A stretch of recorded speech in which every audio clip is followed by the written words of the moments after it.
I canceled my health insurance this year. I also did that. Yeah, that was not the best idea.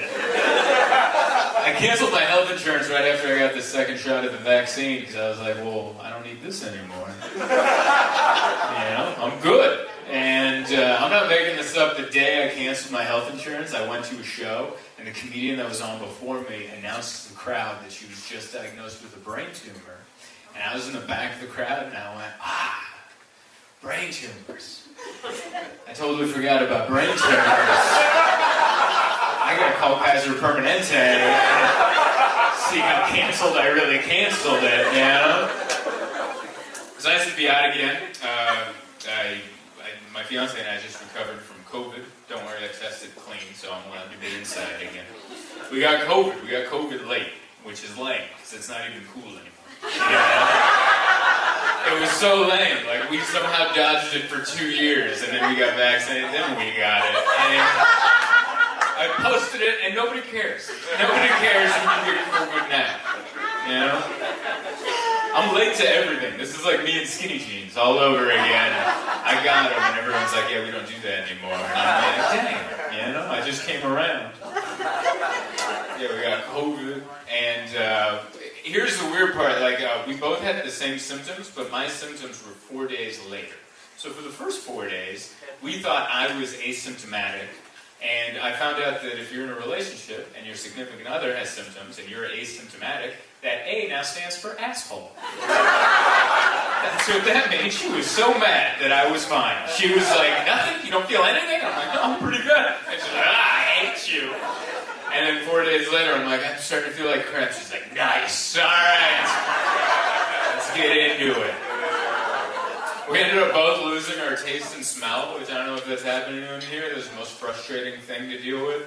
We didn't have taste and smell just in time for Thanksgiving. Which I don't know if anyone here has done Thanksgiving without taste or smell, but it is a waste of time. That is the biggest waste of time.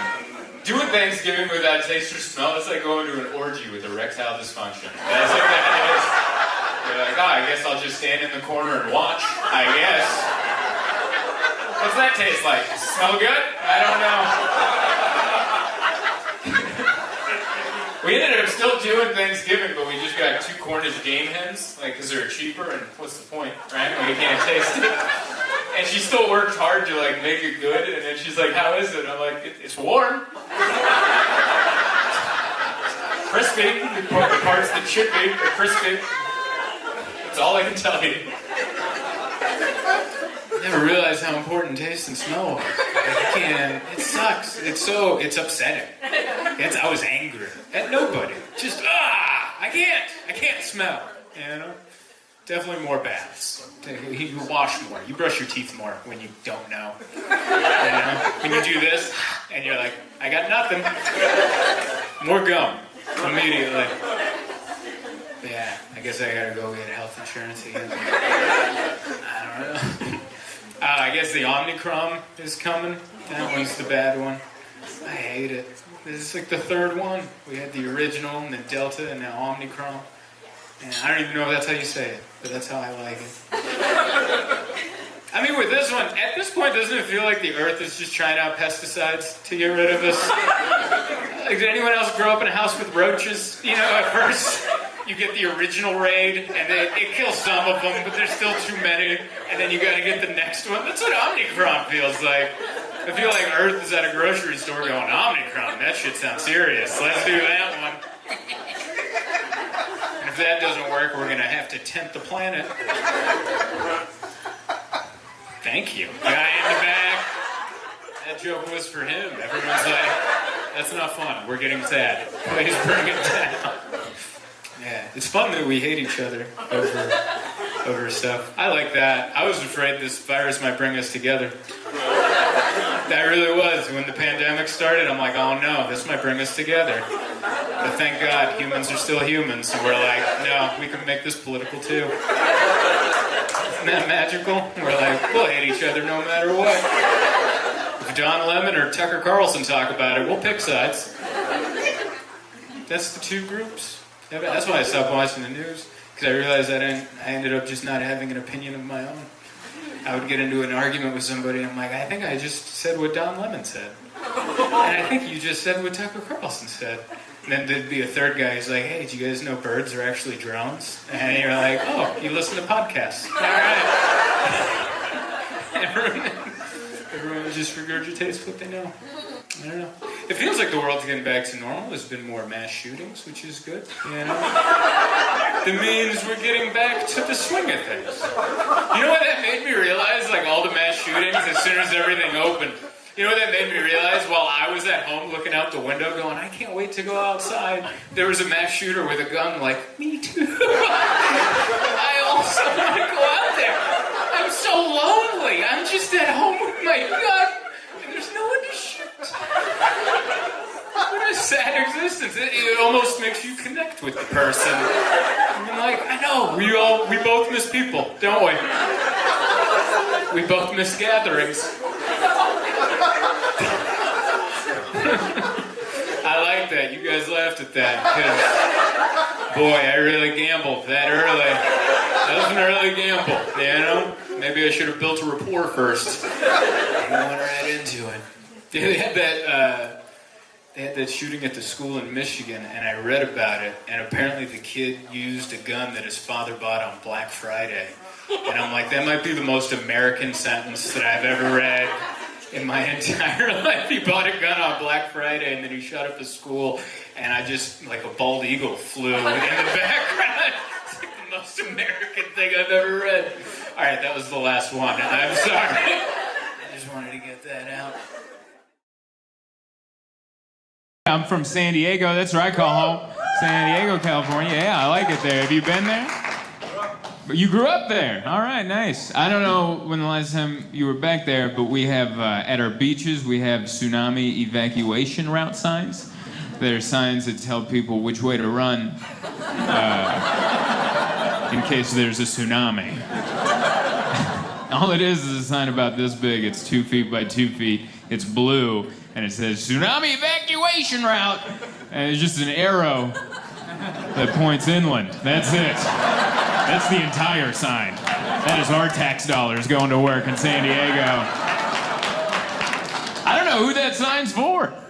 Who's that for? I know we get a lot of tourists in San Diego, but if you're a human being with natural human-like fears, and you see something big, wet, and mean coming this way, and you don't know that you should probably turn around and start hauling it the other way, then you know what? We as a society, we don't need you. We don't need that person. That was a good deal all around. We don't need that guy voting or filling out the census. No, this is perfect. I just can't imagine that person standing in the sand looking at the water, seeing this big wall of water, just going, oh. I am befuddled. I don't know what to do. I'm gonna stand in a doorway. You better stop, drop, and roll, honey. We're gonna get through. This is fun. This is the opposite of where I was last week. I was in Portland, Oregon last week.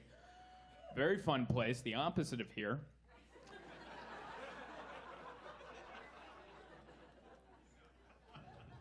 It's my first time here. I don't even know that. I was in Portland, and I got off the train. I took the train in from Seattle, got off the train, and there was a girl who I hope was on drugs. You ever meet someone like that, where you're like, ooh, I hope that's not permanent. I hope that was a decision, and you're having a great time while the rest of us are mortified. She was like doing this on a street pole, just rubbing on it like a bear trying to get an itch or something, just like this. And as I'm walking by, she goes, "You look like Jesus." That's what she said. And I said, "Thank you." And I kept walking, because you don't stop for that. You keep walking, maybe even pick up the pace a tad. And as I'm walking by, she goes, "Throw me a blessing, Jesus."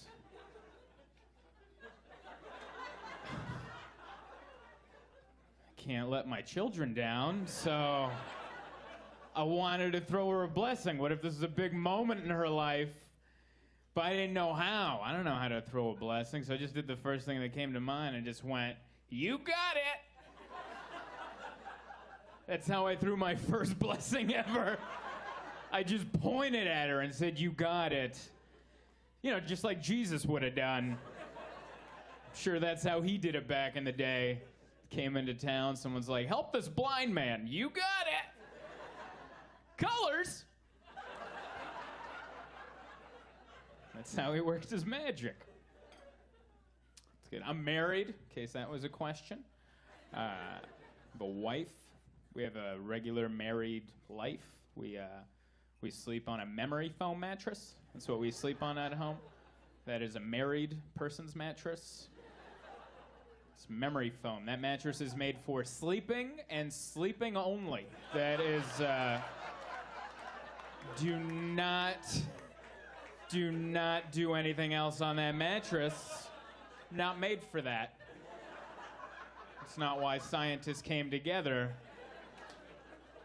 to make that mattress. It's made for resting comfortably. And that's it. I know that because I've tried.